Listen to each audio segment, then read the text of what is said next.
अमरावती जिले के नांदगांव खंडेश्वर तहसील के हजारों हेक्टेयर में प्याज की खेती करने वाले किसान प्रधानमंत्री फसल बीमा योजना के लाभ से वंचित है। इस मामले को लेकर शिवसेना ठाकरे गुट के नेता प्रकाश मारोटकर के नेतृत्व में किसानों ने जिला कृषि अधीक्षक कार्यालय के बाहर धरना दिया।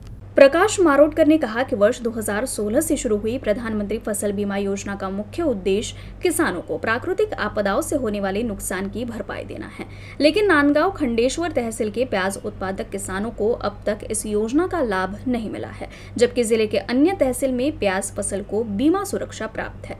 उन्होंने आरोप लगाया कि कृषि विभाग की लापरवाही और अनदेखी के कारण नांदगांव तहसील के किसानों को हर साल भारी नुकसान झेलना पड़ रहा है।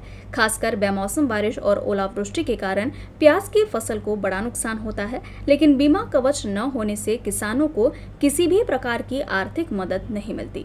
मारोटकर ने चेतावनी दी कि अगर जल्द ही नांदगांव खंडेश्वर तहसील के प्याज उत्पादक किसानों को फसल बीमा योजना का लाभ नहीं मिला तो आंदोलन की चेतावनी दी। सन 2016 पासून प्रधानमंत्री पीक विमा योजना ही अंमलात आली तेव्हापासून नांदगाव खंडेश्वर तालुक्यातील कांदा उत्पादक शेतकरी पीक विमा योजनेच्या संरक्षणापासून वंचित आहे। याला सर्वस्वी कृषी विभाग जबाबदार असून चक्क कृषी विभाग झोपेची सोंग घेत आहे। याबाबत जिल्हा कृषी अधीक्षकांना आम्ही आज निवेदन दिलं शिवसेनेच्या वतीने आणि आंदोलनाचा इशारा दिला की तातडीनं कांदा पिकाला संपूर्ण तालुक्यात हजारो हेक्टरचे कांद्याचे पीक असताना सुद्धा अद्याप पीक विम्याचे संरक्षण मिळाले नाही, तरी तातडीनं 7 दिवसाच्या आत हा निर्णय घेऊन नांदगाव खंडेश्वर तालुक्यातील शेतकऱ्यांना कांदा उत्पादक शेतकऱ्यांना पीक विम्याचे संरक्षण देण्यात यावे।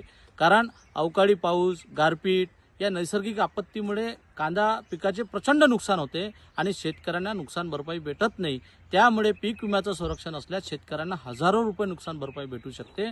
म्हणून कांदा पीक या तालुक्यात पीक विम्याच्या संरक्षणाखाली येणे अत्यंत गरजेचे आहे। म्हणून आज जिल्हा कृषी अधीक्षकांना शिवसेनेच्या वतीने आज निवेदन देऊन आंदोलनाचा इशारा दिला आहे।